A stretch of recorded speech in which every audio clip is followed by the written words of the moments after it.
করেছেন আমার নবী দ্বীনের জন্য, দ্বীন প্রচারের জন্য, ঠিক কিনা বলেন? আরে নামাজ পড়ে অবস্থায় আমার নবী রেহাই পান নাই। নির্যাতনের একটা সীমা আছে, একটা মাত্রা আছে, কিন্তু কাফের দুরাচারীরা আমার নবীর উপরে জুলুম করতে করতে নবী যখন নামাজ পড়তেছেন এই অবস্থায় জুলুম তারা বাদ রাখে নাই, ওই অবস্থায় নবীর উপরে জুলুম চালাইছে। জোরে কোন নাউজুবিল্লাহ। জালেমরা তো এমনই হয়, জালেমরা আলেম গায়রে আলেম, চোর আর ডাকাত আর আলেম তফাৎ করে না। জোরে কোন ঠিক কিনা? আমার ওয়াজিরা বন্ধুরা, আল্লাহ নবী যখন নামাজে দাঁড়ায় গেলেন, কাবা চত্বরে নামাজ পড়তেছেন, কুখ্যাত আবু জাহেল তার দলবল সাঙ্গ পাঙ্গগুলিকে ডাক দিল, যুবকরা রে তোমরা কোথায় আছো? এই যে মুসলমানদের নবী নামাজে দাঁড়িয়ে গেছে, আমি দেখে এসেছি অমুক জায়গায় রাস্তার কিনারায় উটের বিশাল আকার একটা পচা নারী বুড়ি পড়ে আছে, কে আছে রে? দৌড়ে যাবে, উটের পচা নারী বুড়িটা নিয়ে আসবে। যেই মাত্র মুসলমানদের নবী সেজদায় লুটিয়ে যাবে, অমনি এই পচা নারী বুড়িটা মুহাম্মদের মাথার উপরে ফালায় দিবে। এমন কে আছে? সর্বপ্রথম যেই লোকটা দাঁড়াইছিল তার নাম হলো উকবা ইবনে আবি মুআইদ। এই বেঈমানের বাচ্চা দাঁড়ায় গেল আর বলল, বস আপনার আশীর্বাদ চাই, আপনার দোয়া কামনা করি, এই যে আমি যাই। উটের পচা নারী বুড়িটা নিয়ে আসলো, অপেক্ষা করতে লাগলো।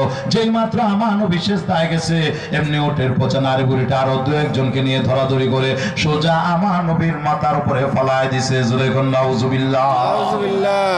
এত ভারী, এত ভারী, আমার নবী সেজদা থেকে মাথা উঠাতে পারছেন না। আরেকদিকে এত পচা নোংরা দুর্গন্ধযুক্ত, যে কারণে আমার নবীর দম শ্বাস প্রশ্বাস বন্ধ হয়ে যাওয়া উপক্রম। নবীজি শ্বাস প্রশ্বাস দিতে পারছিলেন না।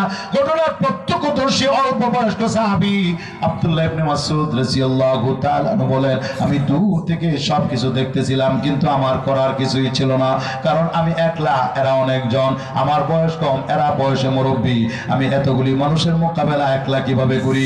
এই জন্য সাহাবী বলেন, আমি একটা দৌড় মারলাম, হযরত ফাতেমার বাড়িতে গিয়ে ফাতেমাকে ডেকে বললাম, ফাতেমা জলদি করে চলো, বিশ্বনবী সেজদায় পড়ে আছেন, নবীজির মাথার উপরে কাফের দুরাচারেরা উটের পচা নারী বুড়ি ফেলে দিয়েছে, নবীজি সেজদা থেকে মাথা উঠাতে পারছেন না, নবীজির অনেক কষ্ট হয়ে যাচ্ছে, নবীজি শ্বাস প্রশ্বাস নেওয়া কঠিন হয়ে পড়েছে। ফাতেমা গো জলদি করে চলো, তুমি আর আমি দুজন মিলে গিয়ে নবীর মাথার উপর থেকে উটের পচা নারী বুড়িগুলি সরায়া দেই, তাহলে আশা করা যায় আল্লাহ নবী সেজদা থেকে মাথা উঠাতে পারবে।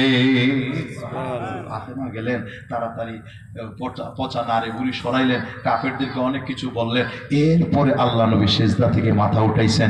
বলার উদ্দেশ্য হলো নবীজি নামাজরত অবস্থায়ও জুলুম থেকে রেহাই পান নাই। আরেকবারের কথা সিরাতের কিতাবে আছে, আপনাদের খুব অসুবিধা হচ্ছে না তো? কয়েক মিনিট চলবে না ইনশাআল্লাহ? চলবে তো ইনশাআল্লাহ? আল্লাহ কবুল করেন, জোরে বলেন আমিন। আবু জাহেল একটা পাথর হাতে নিয়ে নবীজির দিকে দৌড়ে যায়, আর সাথে লোকদেরকে বলে, কিছুক্ষণের মধ্যে খবর পাইবা মুহাম্মদ নাই, মুহাম্মদ শেষ। নাউজুবিল্লাহ, নাউজুবিল্লাহ। এত ফুতান নইলে ওয়াজ আর কুতুর বলে মতন। মাশাআল্লাহ। মুহতারাম হাজিরিন, গেল তো বাঘের মতো, কিন্তু লেজ গুটায় চলে আসলো। নবীজির কাছে যখন গেছে, পাথর মারবে নবীজির গায়ে, আহা, শরীরটা থরথর করে কাঁপতেছে, সারা শরীরে কম্পন সৃষ্টি হয়ে গেছে, হাত কাঁপতেছে, হাতের ভিতরে মুঠুর ভেতর থেকে পাথর পড়ে গেছে। কোন রকম দৌড়াইয়া আবু জাহেল নিজের জান রক্ষা করছে।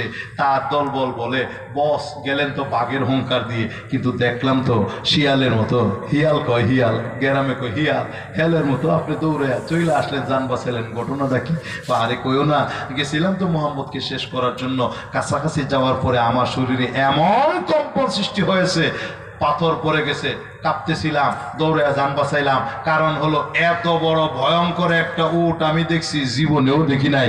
এটা নিচের মুখটা নিচে, উপরের মুখটা আমার মাথার উপরে, মনে হচ্ছে এভাবে হা করে আমাকে গিলে খেয়ে ফেলবে। কোন রকম দৌড়ে জান বাঁচাইছি।